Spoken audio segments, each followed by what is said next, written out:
Welcome back to the Dirty Hands Clean Money podcast. Today we're on with Alex. Can you explain, a little bit who you are and go over with the guys exactly what you do?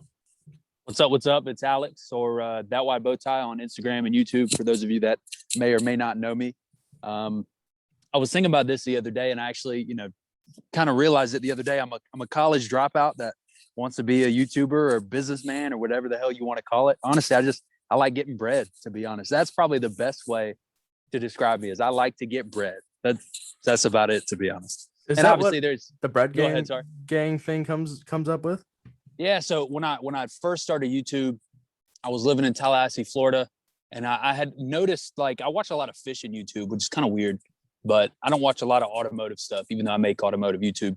And two of the fishermen that I watch, Fishing with Norm and Lojo Fishing, they called their subscribers, and I see a lot of other YouTubers do this too. They call their subscribers something. They have a name for their group of subscribers. It's not just like fans or calling them subscribers, because I almost feel like that's thinking that I'm better than people. You know what I mean? So For sure. I had decided that I wanted to do something, and I'll actually tell this story. I don't get to tell this story a lot. So do you remember a couple years ago when there was a Squidward meme where, like, Squidward looks all coked out, like he hadn't slept in 5 days or something like that? Yeah. And underneath it, it was just like, when you've been out all night with the boys, but you're ready to get this bread. He's like all coked out. And he's got like crust in his eyes and stuff. I had been doing YouTube for like 2 months or so, and that meme was super popular. And I went to go film in Panama City with Dalton D. Bertrand, if y'all don't know him.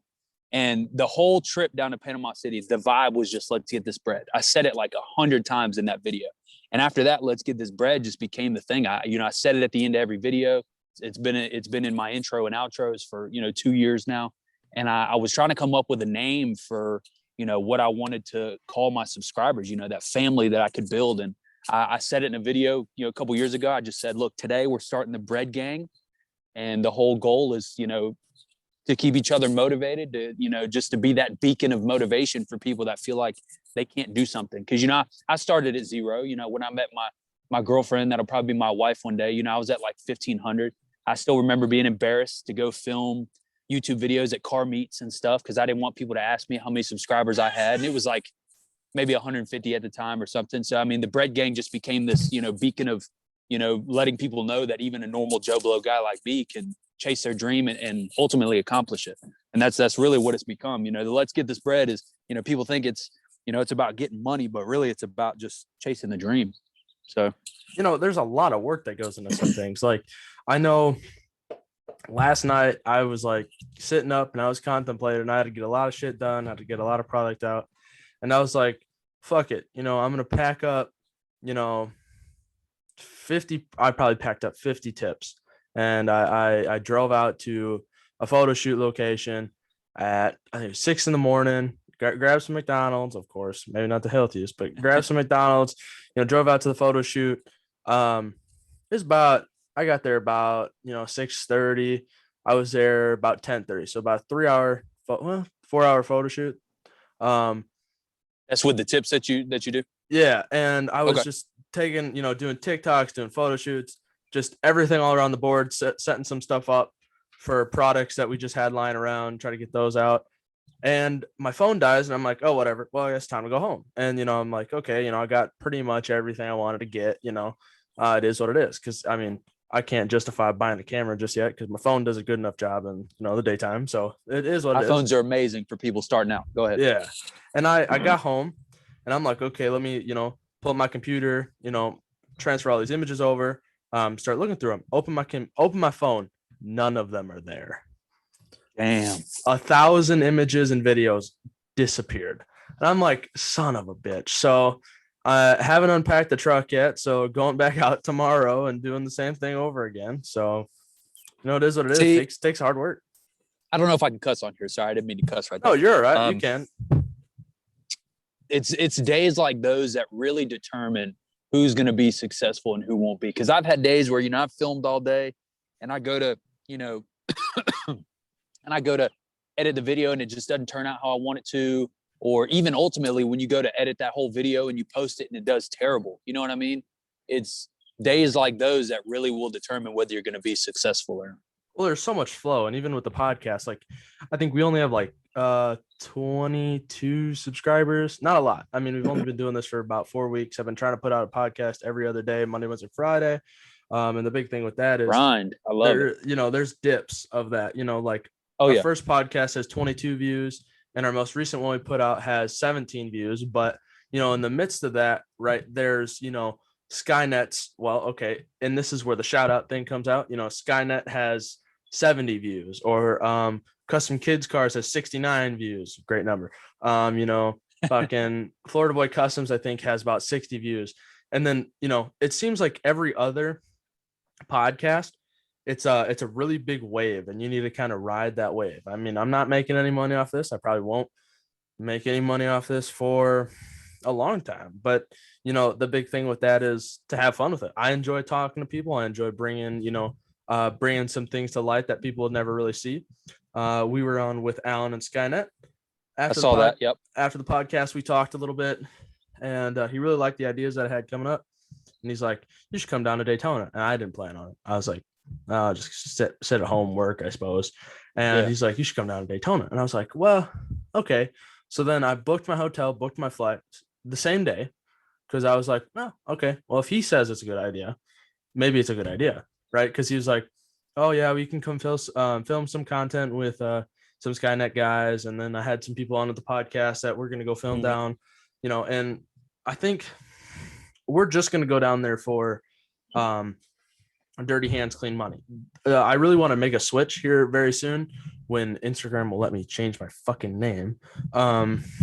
To instead of Dirty Hands, Clean Money podcast, I'm gonna change it to Dirty Hands, Clean Money Media, because we're going to try to change content, really. I mean, the biggest thing with that is I want to start doing build walkarounds. I want to start doing shop tours. I want to start doing, on the road podcasts. The biggest thing, and we kind of talked about this, we were going to talk about this before the podcast started, but we want to build a van that has an in-studio podcast, or a studio inside the van, right? So then we can film content at shows and stuff like that. And you think about it, okay. Yeah. And I didn't really think about this aspect until a couple of days ago. We were talking to some people, and it's like, well, a lot of people load their trucks up, and then there's like 4 or 5 guys in a truck, and they're all driving down. I could pick one of those guys out of the truck every other hour, and we could do podcasts rolling down the fucking road. If the vehicle's quiet enough, we can film content while we're fucking driving. And that's the coolest thing. Yeah. So I've thrown out ideas out there with my guys, because I do a podcast too. For anybody listening that doesn't know, it's called Lifted in the A. I got the opportunity. I won't go too deep into it, but my favorite rapper in the entire world has a studio in Atlanta. And long story short, I got my foot in the door up there at that studio, and it's a private studio. It's not open to the public. Somehow my crazy ass has gotten myself in there. And if you guys, that's why my podcasts are filmed in the same place, because it's in the studio of this rapper's, his home studio, not at his house, but he has a private, compound studio in Atlanta. So, we've thought about, doing Lifted in the A, like the same concept, at least being able to set up and do stuff at meets, or, and I've even thought of crazy ideas like, how come people don't do podcasts like on a hot air balloon, or how come people don't do like, I'm thinking like way outside the box. Like, where has somebody not done a podcast on the top of a skyscraper? In the what I mean? Ocean. Like exactly, like on a boat in the middle of the ocean. Like, people don't do that. Like, I would love to be able to. I think that's what we should do. I think we should plan a boat trip and do a dual podcast. Absolutely. I would love to do that. And I know, so we're only at like, I think I just posted an episode today.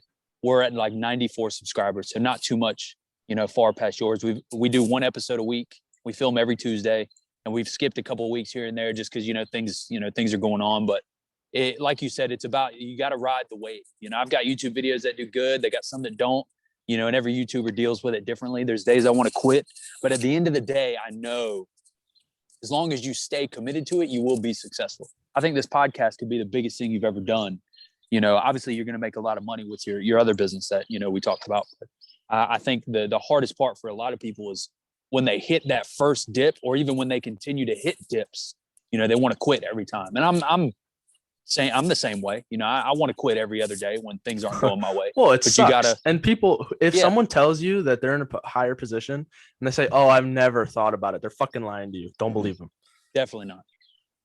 Because I've been told by so many people, and I'll be honest, there's I've met plenty of people that have a couple thousand, or they've got 10,000, or they've got 50.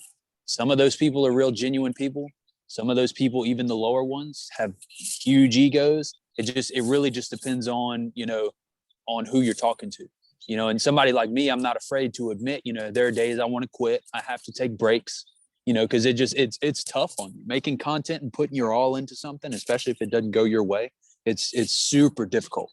And that's kind of why I started my podcast, is because I just wanted to shine light to, us being normal people. You know what I mean? They put us on this pedestal, but like I said, with the Bread Gang, I'm a normal ass dude that started at zero just like everybody else. Yeah, So and we've talked about it a little bit. It's like, I can't wait. It's like that day when someone walks up to me, there's going to be a kid that walks up to me. And I hope I'm at this point. And they're going to be like, you were a big inspiration why I started this, and this, this business, or I started, whatever. I built this truck this way because you were talking on here. And I'm like, I'm going to take that time and be like, oh, that's awesome. And I'm going to go to the corner. I'm going to cry because I'm going to be like, oh my God, that's awesome. So the first time it ever happened to me, I was a couple years ago, before I moved from Florida. I had actually, so huge moment for me when I was working in Tallahassee. I'd only been doing YouTube and Instagram for a couple months. And this is right at the beginning of that white bow tie, just in general. I had started going to Bojangles every single morning. They had just put Bojangles in Tallahassee. I'd started going there every morning to get breakfast. And I kept posting them. I kept posting them on my Instagram and telling people, hey, keep tagging them and maybe they'll sponsor me. Right. Yeah. And I'm telling this story for an ultimate goal. So we started tagging them enough. I went to Valdosta because I was the only ever truck club I was in, Diverse Designs, like a couple years ago. Shout out to Diverse Designs. I went and filmed a video, and the cops came and kicked us out of the truck meet. And I yelled to everybody. I stood on top of a truck and I yelled to the whole truck meet, hey, everybody go to Bojangles. And the cops went over the PA and said, that's fine, we'll meet you there. And it became this like whole thing. We shut down the Bojangles afterwards and got kicked out. It was great. So the Bojangles in Tallahassee came to me a couple of days later and like, hey, we saw what you did. We want you to start throwing truck meets at your at our locations. And I'm like, fuck yeah, let's do it. I even have a card. It's still in my wallet with my picture on it, signed by the general manager or like the district manager of Bojangles, that I get to eat free once a day forever. Like I had legitimately, not the Bojangles Instagram page, but I had essentially gotten sponsored by Bojangles. It was the craziest thing that ever happened to me. And I went over there to meet with them like before the second meet or something like that. And I walked into the Bojangles and I didn't get it on camera. I'm so upset. It's the first time that ever happened to me. I walked into the same Bojangles and some younger kid, he had to be maybe 10 or 11. He's just like, man, your voice sounds really familiar. And I'm like, I don't, because at the time, my first thought isn't, oh, I'm a YouTuber. Have you seen me? And I'm just like, I don't know what's up? How's it going? And he was just like, you drive a big truck, don't you? And I'm like, yeah. And the kid just started freaking out, because, he had seen me on YouTube. And it's the weirdest thing when somebody like I had just moved up to Atlanta a couple months later. I was in the middle of a Walmart at like 10:30 at night. And this couple standing out by my truck with their kid on the way out. And I walked up and it was kind of weird. And they like were looking at me and pointing, and then they finally turned and stopped. And they're just like, hey, is this your truck over here? And I'm like, yeah, what's up? My girlfriend was with me at the time. They were like, holy crap, we love your videos. We saw the truck. We wanted to wait and see if it was you. And, they wanted me to take a picture with their kid. Like, I didn't even know it's funny. I still have the picture on my phone. If you remind me after the podcast, I'll send you the picture. The kid's crying his eyes out in my arms, but his parents wanted him to take a picture of me so bad because they watch my videos like every night. It's once you finally experience it, I don't want to say that it's weird, but it's definitely, it's different. Just as a normal person, it's not something that you would expect to happen. You know what I mean? It just like, it's really weird, but you'll understand it when it happens. Not that I appreciate it, but I don't see why it happens. Like, I'm not a famous rapper. I'm not a famous actor. I just make stupid videos for YouTube.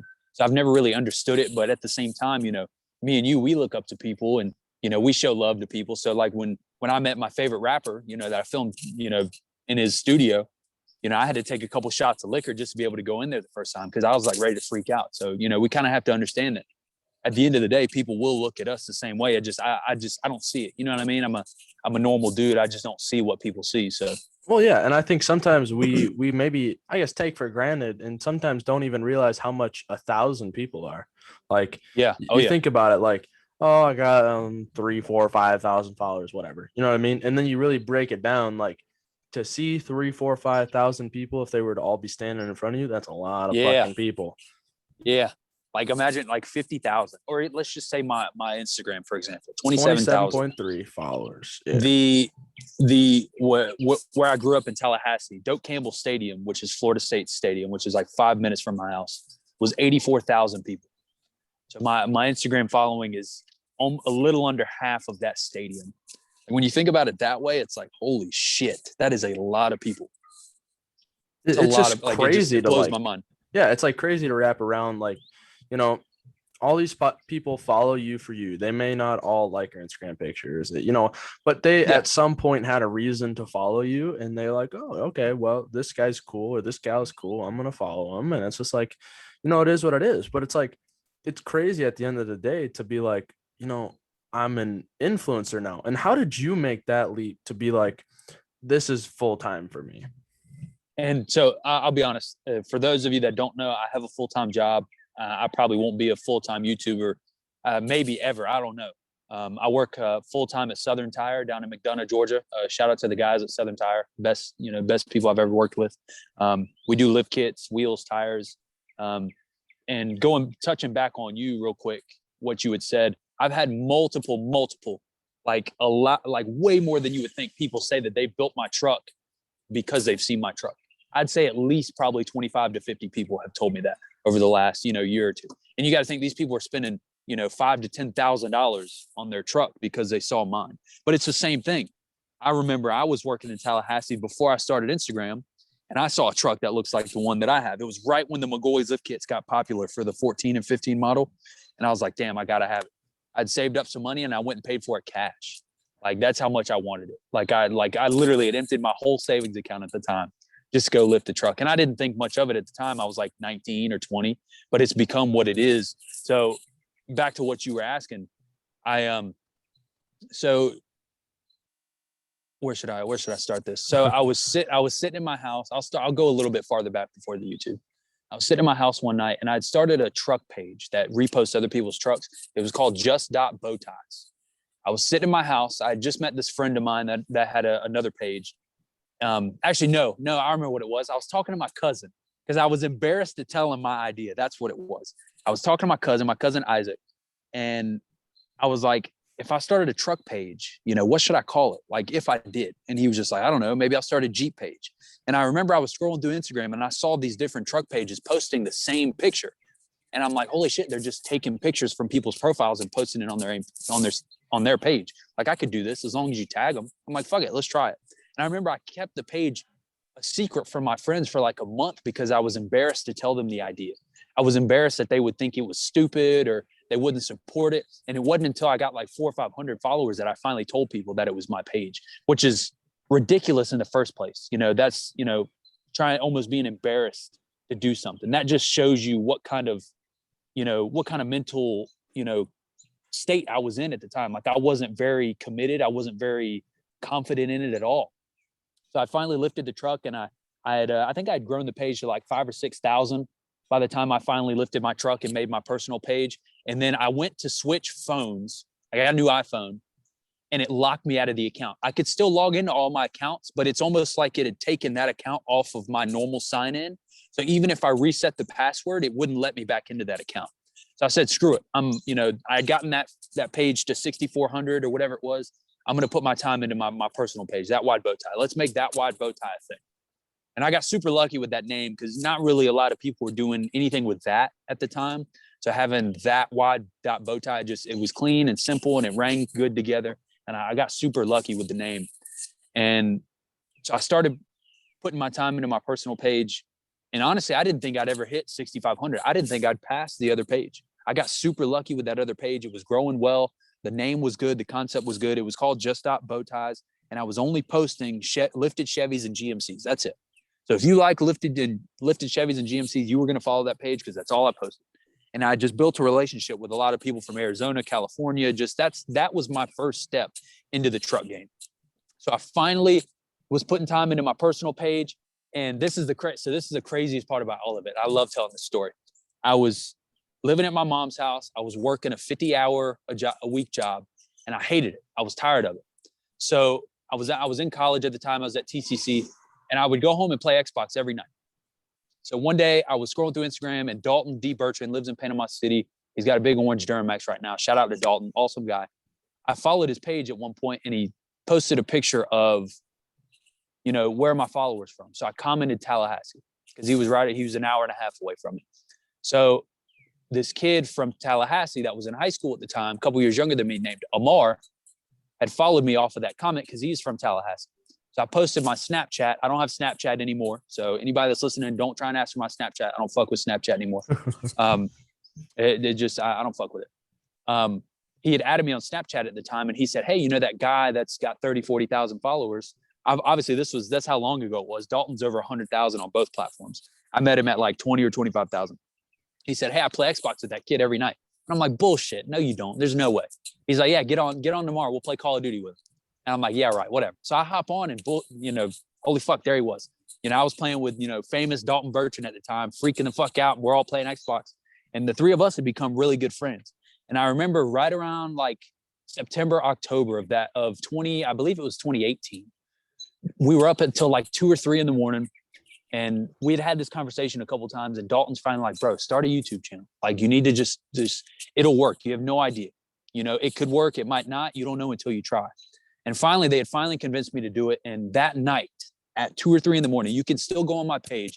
Anybody that's listening, if you scroll all the way to my first ever video, it's not even an actual video. It's just an edit of a couple pictures that I had made. And it's a single image.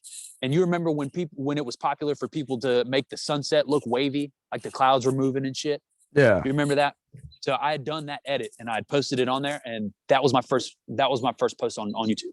Because at that time I was working 50 hours a week, and I'm like, screw this. Like, I don't want to work 50 hours a week for somebody else's business. Like, I want to start something of my own. And right around that time is where it kind of clicked for me that I want to start something of my own. I don't want to work for somebody else for the rest of my life. Even if I spend my whole life working towards my goal, at least I will, have at least worked my whole life trying to get away from working for somebody else. Does that make sense? Yeah. So that night literally was the first post I ever made. And at that moment, I realized I had to start right then. If I didn't start right then, I was never going to do it. And that's how the YouTube started for me. So the next month I made like 2 or 3 videos, and then JW Montoya threw his first truck meet in Augusta. And I remember I sat down with my dad and stepmom at the time, and I was contemplating quitting my job to go to that truck meet because Dalton had told me, in his words, he said, you never know what could happen. So I went. My boss thankfully finally let me switch shifts and gave me the day off because I was about to quit my fucking job to be able to go to this truck meet. So I went to the truck meet. I met JW. I got to stay at his house. And that was it. After I met JW and Dalton and, really started, to me, it was just like, this is it. Whether I become famous or, whether I make $1 at the end of the day, like that's what I wanted to do. I wanted to be a YouTuber. So after that was December 1st of, I want to say 18.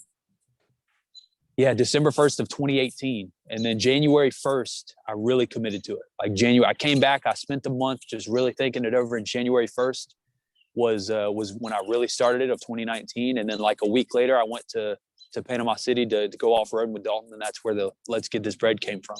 So it literally, it had snowballed over time. But 2018, I like to think of 2018 is the year that showed me what's possible. 2019 was the year that, gave me the pieces to the puzzle. You know what I mean? It showed me that 1,000 followers or 1,000 subscribers was possible in 3 months. I did it in like 3 months. I remember sitting in my girlfriend's apartment, freaking the fuck out when I hit 1,000, and I made 19 cents my first day on YouTube. I was like freaking out, like yelling and screaming in the living room in her apartment. She ran outside like, what? And I'm just like, freaking out because YouTube had emailed me about the partnership program. So, 2019 showed me, the pieces to the puzzle were there. July of 2019, I moved to Atlanta, which was, the most difficult thing that I've ever done. And there are things that I went through with the first 6 months that I moved to Atlanta that I'll never tell people, but literally it molded me into the person that I am today. Like, just because I come from a good home and, I've never had to go without anything. I'm an only child. So, I mean, I'll admit it, I was a little spoiled, but I'm not rich by any means. That 6 months where I literally fucking ate shit for 6 months, went through 2 or 3 jobs, and it took my mental state to the next level. And 21 to me is the year. Like, I feel like 21 is the year for me. I've got a great job right now. I've got a couple of great people in my circle, and I feel like 21 is, whether it's for YouTube or anything, I just feel like this is the year that it's going to start coming together. So I want to end it off that little note by saying, not a lot of people know what my true goal is right now. So when I met my girlfriend, she drove a Challenger, and when we met, she actually slid in my DMs, actually, which was kind of funny. When I met, she was in love with this Challenger, and I told her my ideas of being a YouTuber, and she believes that my goal is more than I do. And after a couple months, we had decided our goal was to have matching trucks. So people may know this from watching some of the videos. My ultimate goal on YouTube is to be able to build us matching trucks. That's why I don't know how I convinced her to do it. It's probably because, like I said, she believes in me more than I do. She got rid of the Challenger that she loved more than anything. We got lucky, and we found a Tahoe that was perfect. It ended up being cammed and all kinds of other shit. And my ultimate goal is to lift that Tahoe, put a McGaughy's lift kit on it, and we want matching wheels, matching lift kits, matching wraps. Like, my true goal on YouTube is a true his and hers build. The only person I've really seen do that is Scoop. Scoop is on a level of, Instagram and YouTube that's way beyond anybody else. But I feel like nobody's really doing his and hers builds. That's my true end goal. If I can accomplish that, which with how I know I know I will. I don't know how long it'll take, but that's it for me. I will really feel like I have done something. I can picture it right now, a couples truck club. No, I'm just kidding. Well, I mean, and honestly, I was in a club at one point, and I'm not a big club guy, but that's it. If I can, we want the same color wheels, matching everything. That's my goal. When I first started YouTube, I met her, and she supported me more than anybody. And I just, that's it. Like I said, I'll really feel like I've accomplished something if I can pull that off. So, and I think I will. Yeah, of course. And surprisingly enough, I hopped in the automotive industry the same way. Let's say this was about June, July, August. Let's say about the beginning of July, maybe, of 2020. I was fucking around one day, and I was just like, oh, I'm going to buy an Instagram account. Why not? And I picked up an Instagram account at 6,000 followers or something like that. And I was like, okay, we'll have some fun with this. We'll see what I can do. I ended up growing that page to 20.1 thousand followers at the end of August. And I was like, okay, maybe there's some space here for me. Maybe I can do something bigger. And the funny thing is, I have a goal list, right? And I have all my goals written down. I read them every night. And one of my goals was to get to 20K and get a brand deal on that, right? Yeah. And I got to 20K and I got a brand deal with Move Bumpers. I was making $400 a week off commissions for Move Bumpers, which is pretty good. And and marketing strategies for the people that are listening, what I would do is I would find a video. Let's say it's Monday and I wanted to do LBZ Duramaxes. So I'd go find a video of an LBZ Duramax with a Move Bumper on the front. At the time I had 19,000 followers. I would say, hey, I'd reach out to pages that specifically did Duramaxes, LBZ Duramaxes, or people that had LBZ Duramaxes. Yeah. I would say, hey, let's do story for story shout out. That's how I gained a lot of my followers. And people think, oh, it's repetitive. Whatever. Who cares? You're going to gain followers. It's only repetitive on your page. On other people's page is just one. So I understand the concept. Sorry, go ahead. Exactly. And I would send them that ad, quote unquote ad, it'd just be the video with my code in it. And I'd send it to them. They would take it, they'd put it on their story. They'd be like, oh, cool. A person with 1,000 followers got a shout out from a person with 19,000 followers. So they were like, whoop to do. Right. And that's how I would make the money. And I would market to a certain group. I wouldn't just market to the whole, automotive industry. And I think that's where I succeeded. Coming probably the end of August, I broke my phone. Okay. I broke my phone. I think I must have just dropped it or something. Broke my phone. Couldn't find a replacement screen, so I just got a new, phone. And it is what it is. I went to go log in an account and couldn't log in. And I was like, So I reached out to the person that I bought the account from, and I said, hey, can you help me get into it? Blah, blah, blah. I'll pay you. I'll help you out. Just whatever it is. And he's like, yeah, sure. And then he took the account. So like stole it back, whatever, probably my dumbass for not doing privacy protection shit, but whatever. I hit, and in my mind, I hit my goal. I hit the 20,000 followers and it hit the brand deal. So in my mind, God was telling me, it's time to move on. So yeah, this was, end of August, maybe mid-September. And I'm just chilling, just, doing my thing and don't think much of it. I just, whatever. And I was just like, I was not like super upset about the Instagram thing, because it's like, whatever. It was like $200, just a lot of time into it. And I was like, whatever, it is what it is. And then I started Thunder Customs October. And then Thunder Customs rolls into Blue Collar Box, a project we're working on. Blue Collar Box rolls into Dirty Hands Clean Money Media. Dirty Hands Clean Money Media rolls into Maximum Whips. We'll talk about that project here very soon. That's going to be something, a sneak peek for the people listening. Hell yeah. Exclusive. Nobody has this energy that I have. Come on, man. Y'all need to show some love on the views from my guy. Yeah. And it's like, so we'll hop on that here in a second, but it is August. No, what the fuck? I'm delusional as hell. It's April 11th. So I haven't even been in the automotive space a year yet, and I've already got 4 automotive related companies, and that doesn't count every other project I have, just normal manufacturing and stuff like that. The biggest thing with that is it's so much fun. It's so exciting. I don't really give a shit about the money right now. The money will come because I enjoy it. And okay, Thunder Customs made some mistakes. We had some ups and downs, and we bit a bullet, and it is what it is, and you fixed it. Had some good talks with some people. Did you end up getting all that shit figured out? Yeah, kind of. Are you good with everybody now? Well, except Grill Tech. Oh, okay. Okay. If anyone, okay, I don't really care. And this is just me, and this isn't any animosity or nothing. And they'll never admit this. They gained publicity from that. Whether they want to admit it or not, they got views on their page, lot less than what we did, of course, but like, yeah, they got not clout. They got some views, and they were very upset. And people thought it was disrespectful. And I was like, I spent my own money to destroy something that I owned. Are you serious? I mean, it's whatever, Yeah.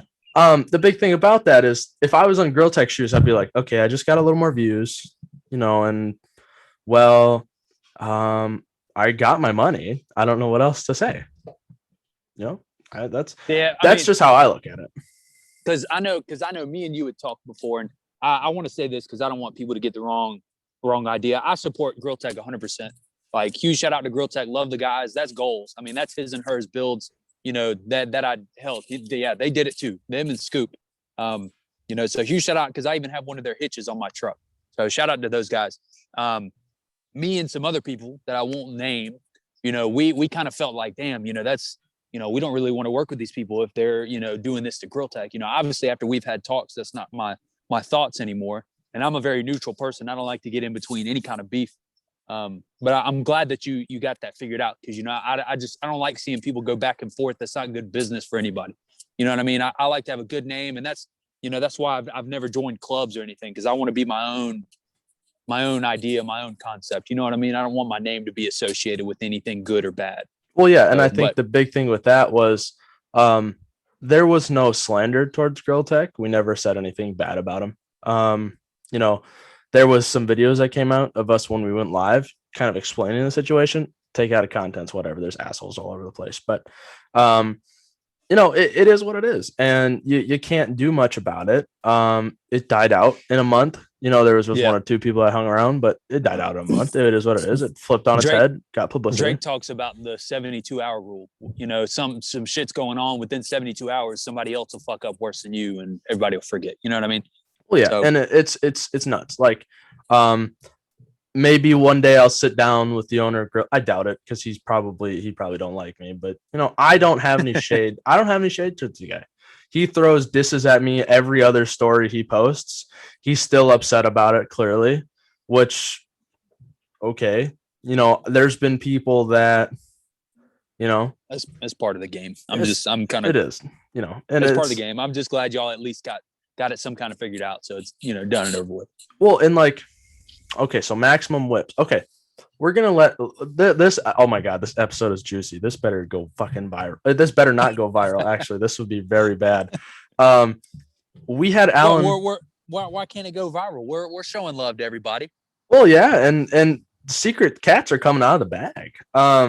The big thing is we had Alan with Skynet on, and he didn't know who I was when it came to Thunder Customs. I reached out to him on the podcast Instagram, and I was like, hey, you want to come on, blah, blah, blah, bullshit, and because he dropped us as a sponsor once the Grow Tech thing come out, and business, business sensitive, it makes sense. Once we finished the well, no, I didn't even tell him. We did the podcast. We talked to him about Maximum Whips project. He was interested. We had a great conversation. We talked about a bunch of shit. We probably talked about an hour and a half. And then I get a text from him, and he sends me a laughing emoji. I'm like, what's up? And he's like, a little birdie told me who this was. And I'm like, who's the snitch? No, I'm just kidding. And I really don't know how. It might have been Merc. I mean, shout out to Merc, but I don't know. I love Merc. Absolutely, Merc's a real genuine guy. Yeah. Don't ever let anybody tell you anything different. Oh no, Merc's a great guy. So then we ended up hooking up with Alan, and Skynet sponsors Maximum Whips now. And so there is definitely, because they said they would never work with me ever again. So I challenge people's opinions when it comes to things. So I was like, what about now? And they're like, well, and this isn't like, oh, I just want a sponsorship because you told me you were never going to sponsor me. No, it's the world, in my opinion, best truck club out there. World's, it's a world's truck club, right? There's shout out to Alan and Skynet. Love Alan. Yeah. And it's like, from where they've gone, from where they started in the short period of time, is nuts. Like, technically I'm in Skynet team. He knows that, I show love to Skynet whenever I can. He knows I don't like being in clubs, but I'm a big supporter of Skynet. So shout out to those guys. Yeah. And what's your opinion on the Scoop Club? This is probably going to be the same reason I will never join a club. It's going to be very difficult for him to differentiate. That's a big word. That's a big word. I didn't go to school for that. Because, a lot of these clubs have criteria. You know what I mean? Well, and especially his. That's what gives people exactly. So as much as, and even the same for Skynet, even the same for all these, squatted truck clubs, you can't be a truck club for the masses. Nobody can ever do that. Because at the end of the day, I don't care who you are. You're not going to let Joe Blow down the street in the stock Ford Ranger be in your truck club with SEMA builds. You know what I mean? And don't get me wrong, I think it's fucked up. But in terms of business, in terms of growing the club, one does not equal two there. You know what I mean? So it's going to be hard in my eyes for Scoop to build that club unless he's willing to bite that bullet and make it, criteria based. You know what I mean? I don't like to, which he probably will. Yeah. And I don't like to compare it to anybody, but like, sounds like another level 7 to me. You know what I mean? There's nothing wrong with having criteria. Don't get me wrong. Clubs just aren't for me for multiple reasons. And that's nothing bad against any clubs. Like I've been reached out to a lot. I've reached out from however the hell you say it, from a lot of these bigger clubs that you see. And I respectfully decline, not because I don't fuck with people, but I just, like I said, I want to be my own. You know what I mean? I want to be neutral. I want to be able to fuck with everybody. I feel like as soon as you attach yourself to a club or something, you're almost asking for trouble. Because you're Zoom. Why? What's wrong? Little side note. I fucking hate Zoom. Zoom just sent me a notification blocking the screen. It said 40-minute time limit as the header. And I'm like, son of a bitch. If you stop my recording, I'm going to be so pissed. It said, Zoom has given you a gift. We have extended your 40-minute, time slot. And I'm like, oh my God. Thanks for giving me the heart attack. I think he'll be able to do it. Scoop's a businessman. I think he's going to find a way to make it work. I'm the same way. I've done a little bit of everything. I've had a clothing brand. I built that Just Bowties page over 10,000 once I finally got it back. I've done Instagram consulting with people before where I help people build their Instagram pages. I've done media pages. I've done a little bit of everything. And that's, a billionaire that I watched at one point told me, what's up, bro? Oh, the red truck. Oh, is this new? Okay. Let me, I'll give you a call in a little bit. I'm doing something. I'll see you later. Sorry, my neighbor just passed by. You got a new truck. No worries. But like I was saying, sorry, I've done a little bit of, I'm sitting outside on the back of my truck, by the way, my little daily driver. I've done a little bit of everything. A billionaire that I was watching one time said, start as many businesses as you can in your 20s and find the one or two that work. And that's why I've kind of stuck with YouTube. I'm giving the podcast a try because I've done a little bit of everything and found what I like and what I don't like. And I'm going to triple down on the ones that I think will work or that are working. I'll put it that way. Well, and you got to really podcasts are not easy. They're very, absolutely. You got to be super energetic. You got to be able to guide a conversation if it's going off. I'm not going to lie. There's been some times on some podcasts that I've been like, I want to shoot myself. I'm directing the conversation for the next 10 minutes, but you got to pick that conversation up and keep it rolling. And that is what it is. And sometimes, not going to lie, I was sitting in my chair and I'm like, fuck, I always have this mental drain before I start a podcast. I'm like, oh my God, what's, is this person going to know how to talk, a lot, bullshit. And then normally it ends up going well. And I'm just like, I need to stop psyching myself out. We'd be fine. You know what I mean? I'm sure you at least had some kind of idea that I would know what the fuck's going on. You'd think. There's been some people that your YouTuber's a little different. You're used to talking, to nobody, literally talking to nobody.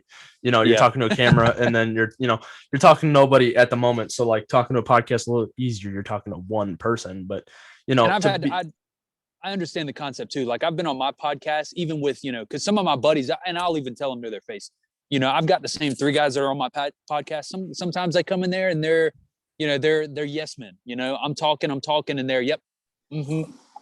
Yep. Oh yeah. They're giving me that real quick answer. Like you need to talk. You need to keep going a little bit. Give me some energy. God damn it. And you got to figure out what tickles their fancy. I was on a podcast with a company and we were talking. And I normally throw out the same 5 questions, just reword them differently. The first 5 things I asked, and I was getting oh yeah, blah, blah, blah. And then nothing. And I was like, shit. So then I got to ask another one. And then I finally found the right dig where it's you got to ask them about something they want to talk about, something that they're super interested and passionate about. Then they'll start talking, then they'll open up a little more. I had not thought about it that way. That is a great point, to be honest.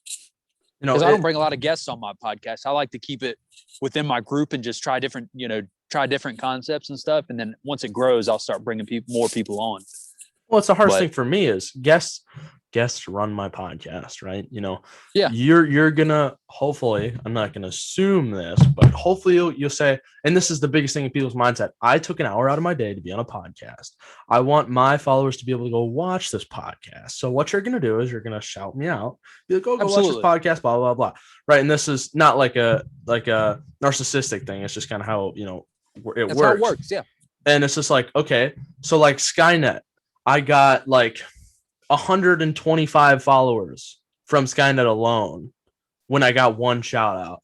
And you think about it, that video I think has 8 hours of watch time for a podcast with 21 subscribers is pretty decent. Not bad. I think overall we have about 40 hours of watch time through the whole series. To me, that shows they support Skynet, and I don't want to say they don't support you, but it's I understand Like if I'm getting this many views, why do I not have this many subscribers? Yeah. You know, and as a YouTuber, I understand that concept 100%. They're there just because they want to hear Alan talk about something. They're not here to watch the rest of them. You know what I mean? So I understand 100%. Well, and the biggest thing is the way I look at it is if I can pull an audience and retain 10%. So let's say, and it's happened. Every guest I've had has worked out about the same. It's about that 10 to 15% average. So let's say Skynet, I pulled over 60 viewers, right? Well, Yeah. I pulled over probably 40 from Skynet, and my consistent viewership has went up 10 views each video after the Skynet video because 10 people enjoy the podcast to listen to it every other day when they're going to work or whatever. And that's what I hope. So if I can bring 1,000 people from you, which I mean, it probably won't happen, but I mean, who knows? That'd be awesome. You know, I hope for you. I really do. I'm praying. You know, let's say we brought 1,000 people over. Okay, 1,000 people are going to listen to this podcast, blah, blah, blah. Okay, cool. Don't really want to listen to another one because I just want to listen to, I'm not a podcast guy, but I like, they like you, so they want to listen to the podcast. But if I can retain 100 people, 50 to 100 people, I'd be more than happy because, I'm not trying to make money, but like, it's kind of cool to just be like, oh yeah, I'm, everybody wants to grow at the end of the day. But everybody needs to make money too. So I hate when people, there's a difference between wanting to make money to be successful and just wanting to make money. You know what I mean? There's a difference. Like I want to make money to be able to buy new shit for the trucks to make videos. I like making videos. So there's a difference between wanting to make content to continue to grow and be successful. And then there's being money hungry. I can't wait until I have that.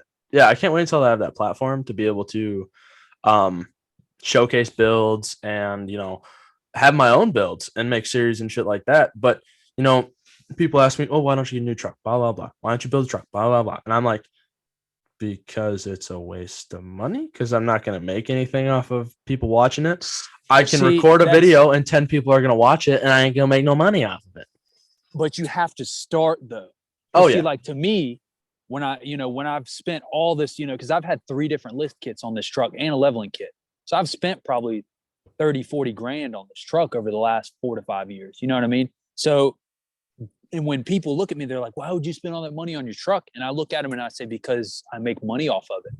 You know what I mean? Like now I've gotten to the point where any money I spend, I get back from YouTube. So, you kind of have to, it's almost like investing in yourself. I'm investing in a brand. I'm not just spending money on trucks. It's all tax write-offs once you get to that point on YouTube. You know what I mean? So you kind of have to, the moment you start thinking of it as a business, the moment that you see the bigger picture is the moment that it becomes bigger than what you thought it could be. And at the same time, I'm really learning right now to build my shit for me and not for people in the comments.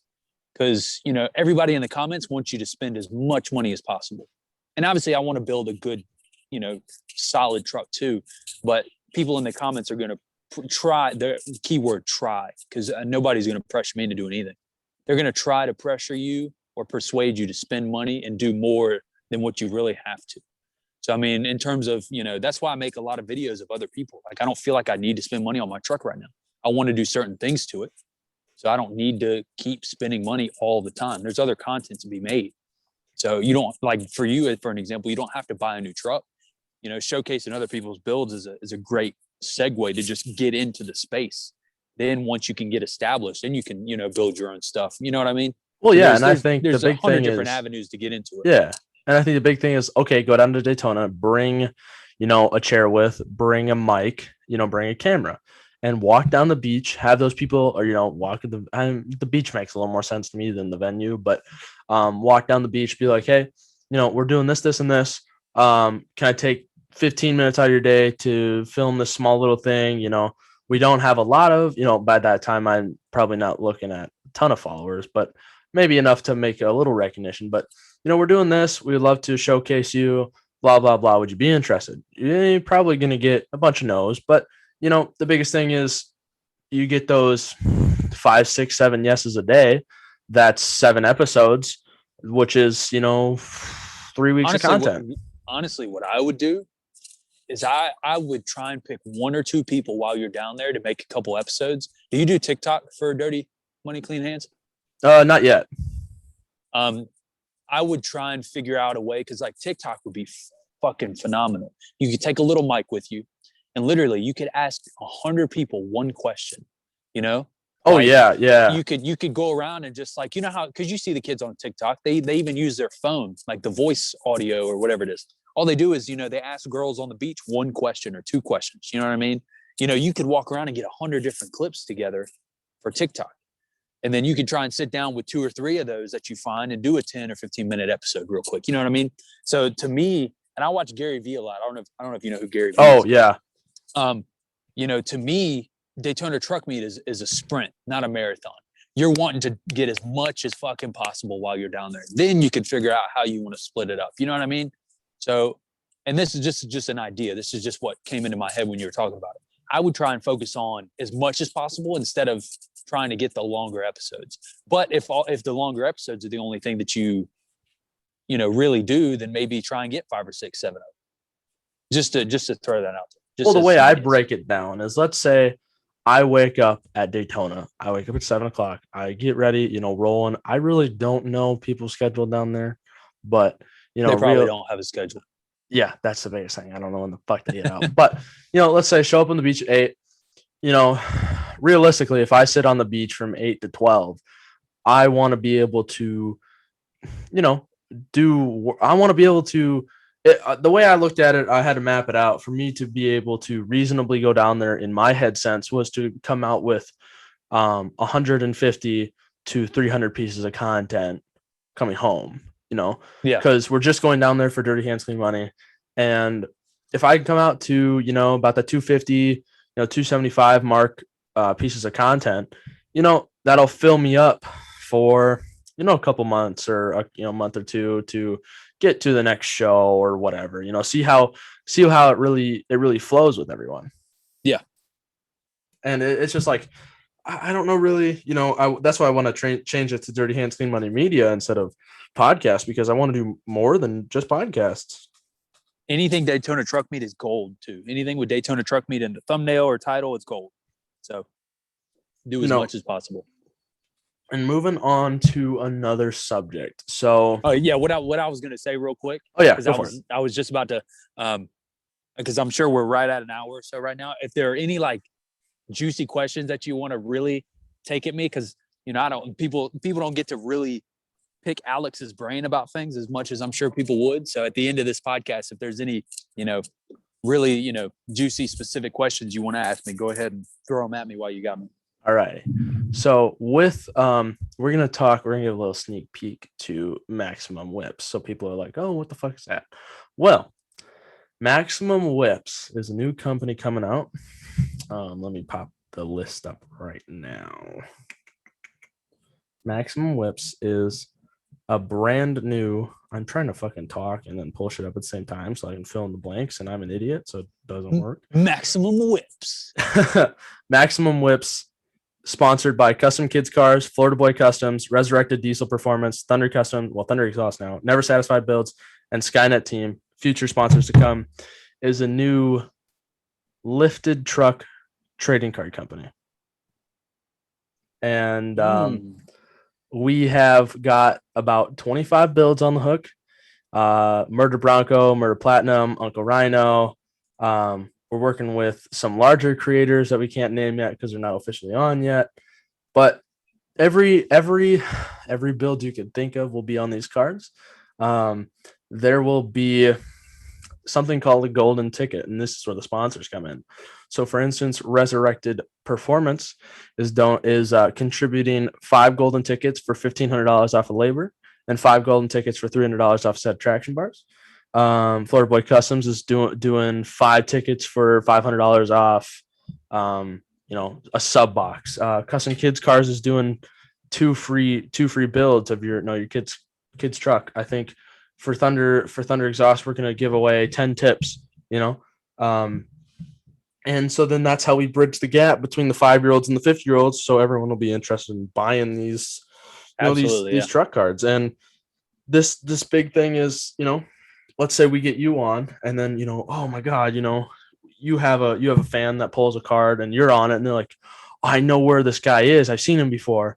and they fucking meet you up at Bojangles and they're like, oh, will you sign my card? And it bridges that gap between the the creator and the kids, you know what I mean?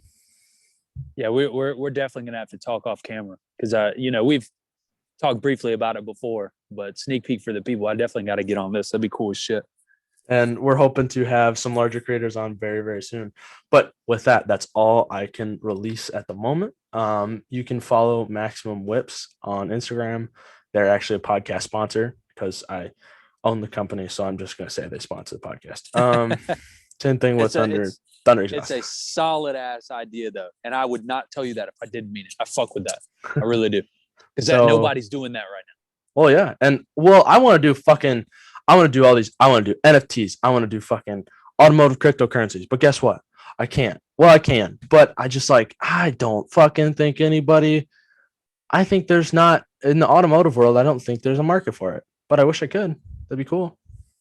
There is. You just have to. There is, but there's not. It's not as wide as you would like it to be. You just have to find a way. I think you could make it bigger than, because think about it this way. Who drives cars every single day? You're not thinking big enough. Cars are for pussies. No, I'm just kidding.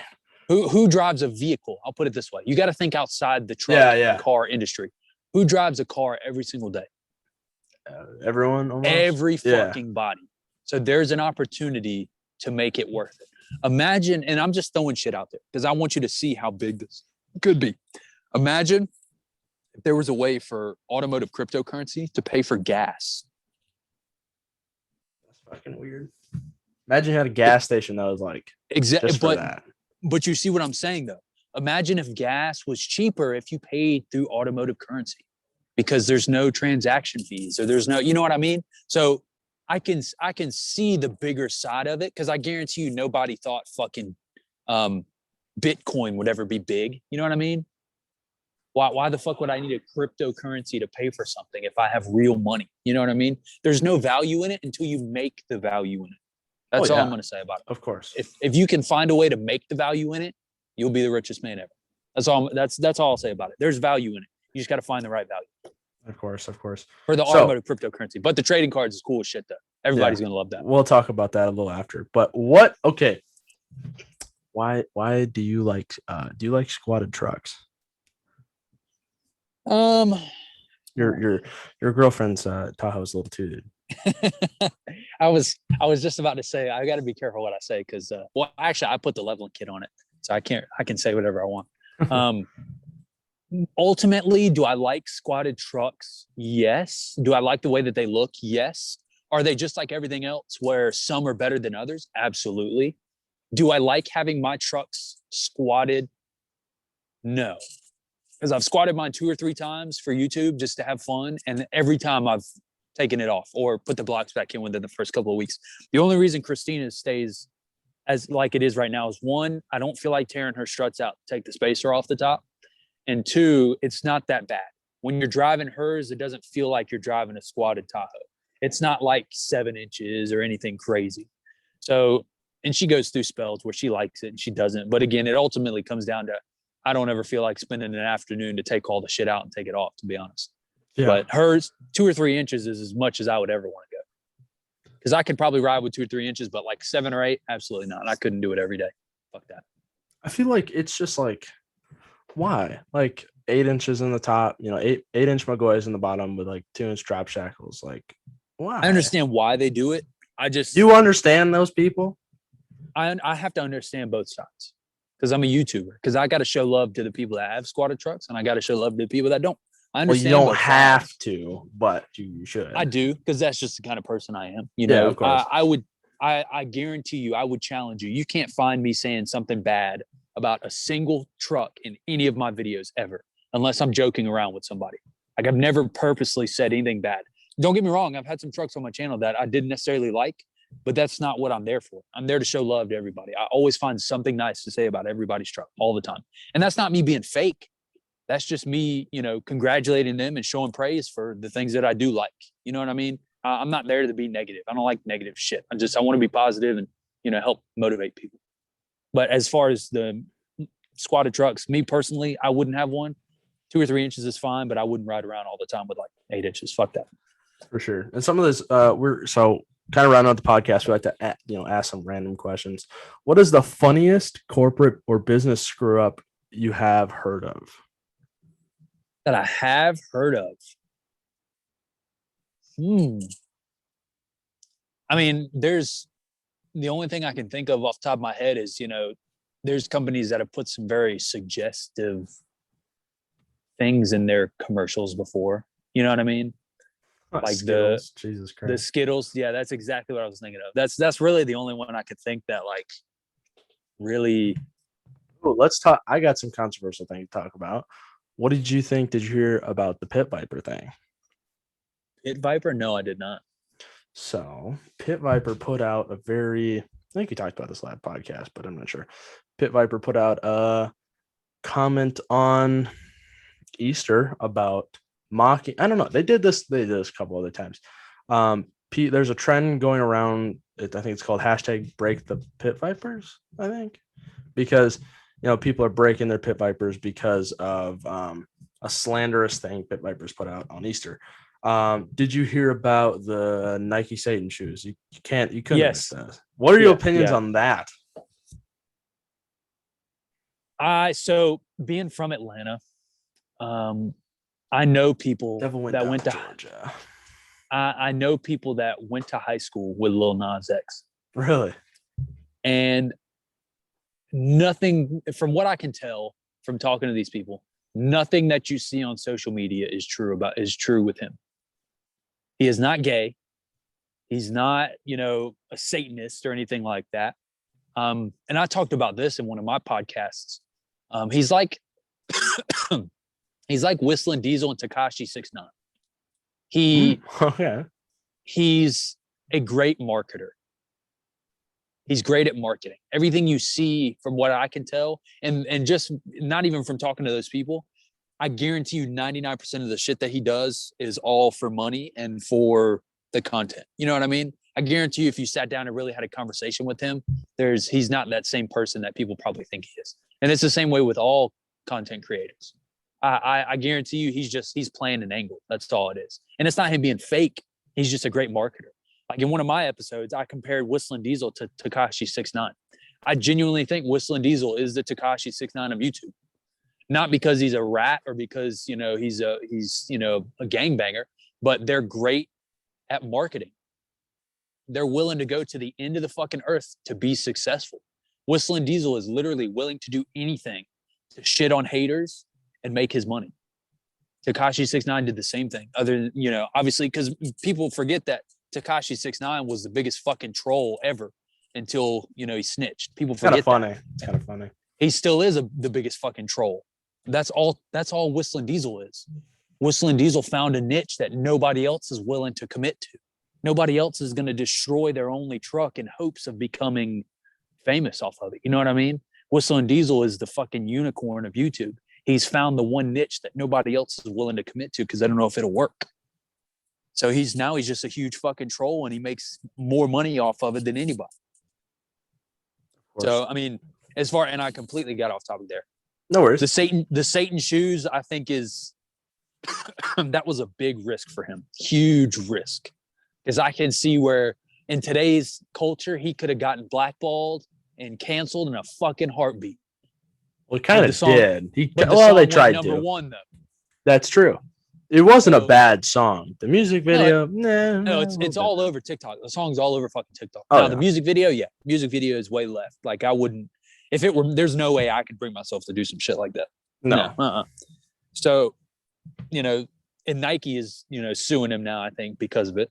So I don't know how he was able to get a Nike shoe out in the first place. Well, so they had a company build the shoes for him. You know what I mean? So what they did was they bought 666 Nike blanks, right? And then they just built the shoes for him. That's kind of how some of those submodels are released. Okay. See, I didn't know that. So and it was defamation. They're suing him for defamation because people thought Nike made the shoes. Well, I don't know how he's gonna. I'm sure he'll bounce back from it. To be honest, I'm sure he will. Yeah, I'm sure they'll just say, "They're my fucking shoes. What are you gonna do about it, bitch?" You know what I mean? That's what he's gonna say. He's gonna be like, they're my shoes. What are you gonna do? I bought them. Yeah, I bought the shoes. You can't. They're my shoes. What are you talking about? But great strategist. And the last question of the podcast: you're a mad scientist. What specific experiment would you run if money and ethics weren't an issue? Damn, that is tough. You coming at me with the tough ones. Honestly, damn, I would. You should have told me about that beforehand so I could think about it. I got to put you on the spot, though. What experiment would I do?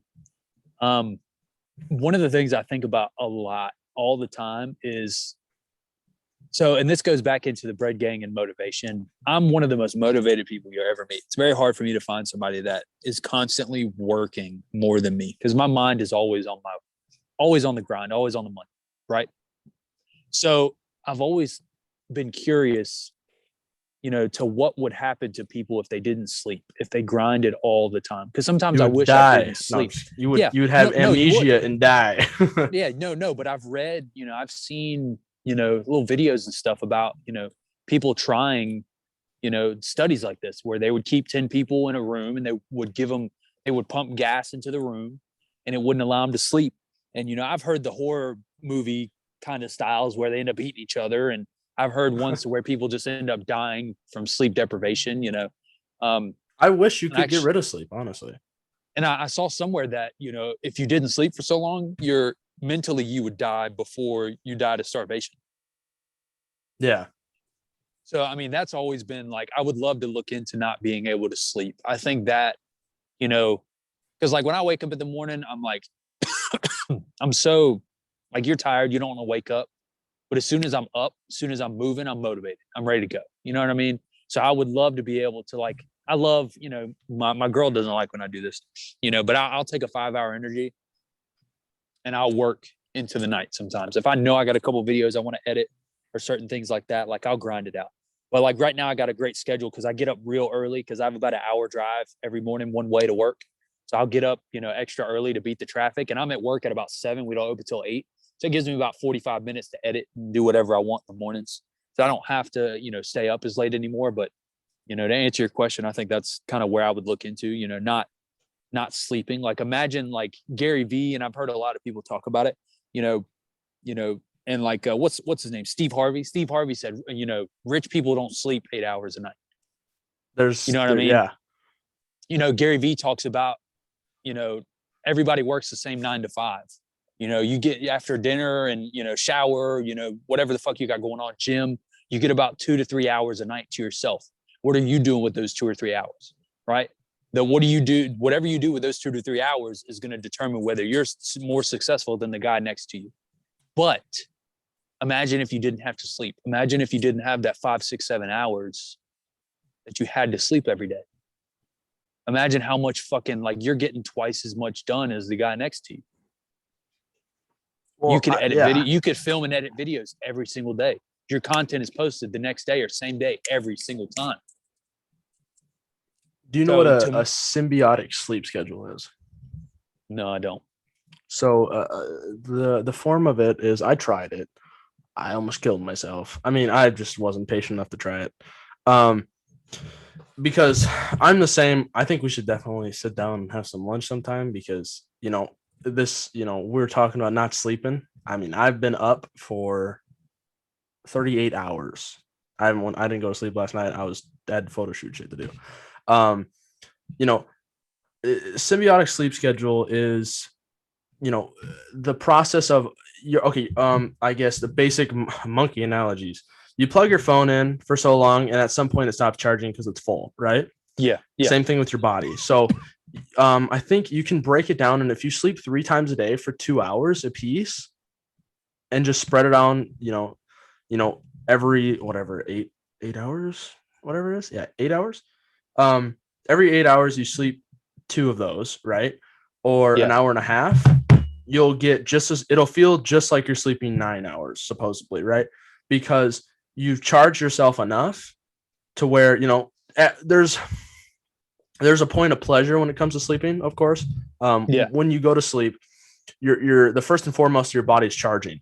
If you're having dreams while you sleep, you're not working hard enough because you go to sleep, And if you can hit your head on the pillow and then snap and you're up, your body was charging that whole time. So that means either A, you need to sleep more, or you're doing the right thing. You're getting enough work done. You're stressing yourself out enough, or you're putting in the effort to make yourself tired every night, and you're getting good sleep. So then at that point, you'll never have sleep deprivation. You'll never, have to take melatonin or whatever bullshit. But with that, that's good sleep. People are like, oh, good sleep is when you have a nice dream and you wake up in the morning and it's fucking, it powder puffing clouds and it's sunny. And I'm like, no, good sleep is when you can hit the fucking hay, you can sleep for 4 hours, wake up, and you feel like a fucking god. That is good sleep. I'd say, like, my mind is racing so much during the day for good and bad things. If I go horizontal, like Christina gets mad at me all the time. I'm yawning all day long. Like, as soon as I lay down at night, it's done. I'm over with. I won't even make it through the fucking previews in a movie if we're trying to watch something. Like, when I get home, for like what you're saying, I'm out. Like, if I lay down, it's over with. Now, if I'm up and I'm moving and I keep going, we're good. But if I sit down or if I'm laying down, it's over with. So I must be in that group of people that they get it done during the day. And that's how I live. That's how I live my life. And I don't worry about yesterday or tomorrow. I focus whatever I have to do to be successful today. As long as I go to bed and I did everything I could today, I'll be happy. Oh, and on that same token, it's kind of scary. I mean, I used to really deprive myself of sleep. My thought process is, food is equivalent to recovery. I do a lot of powerlifting as well. So, it's kind of all about, so that's why I know a lot about sleep and know a lot about food recovery. But, the big thing with that is you have to sleep, work. You have to. Yep. It's crazy because I used to like deprive myself. And this is kind of a scary thought. I used to have night terrors of talking to customers. Okay. Holy shit. People are like, what the fuck are you talking about? And I'm like, from a business standpoint, it's very scary because I'll be talking to a customer like it's real life. And then they're asking me to do something and I can't move my body. Like I can't help that. Like, and it seems like, oh, you're such a genuine person because, you like to help people, whatever bullshit. No, it's fucking scary. Like you're like, and then you like wake up and you toss and turn and you're like, fuck. And then you're like, that wasn't real. Like I was talking to someone like the whole time. Like it's so fucking like, yeah, it's so fucked. Like you're like, your sleep working.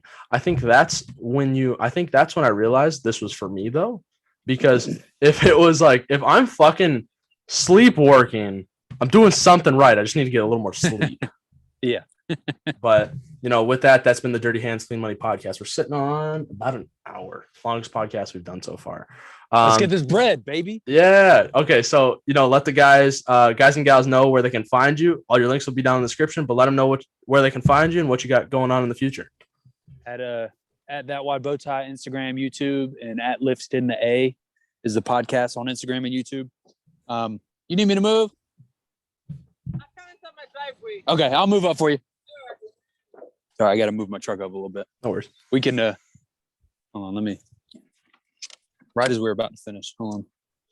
This might be the only part we got to edit out because I got to move my truck forward just a little bit.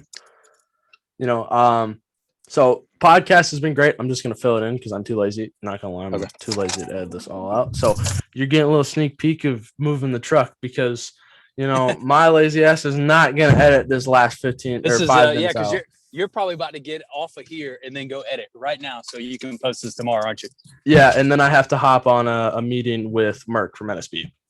Oh, it's tonight? Tonight. Oh, hell yeah. Tell Merck I said hello. But at That Wide Bowtie on Instagram and YouTube, at Lift A, Instagram and YouTube. Y'all show some love. My truck's down at the moment. My goal is hopefully this week to get my truck back driving again. And then maybe order some wheels for my truck in the Tahoe because the Tahoe's getting lifted this year. It's going to fucking happen. If it's the last thing I do with my life, Tahoe's getting lifted. So y'all stay tuned for that. Oh, hell yeah. And with that's been the Dirty Hands Clean Money podcast. And you want to end it out? Absolutely. Let's get this fucking bread. Hell yeah, brother.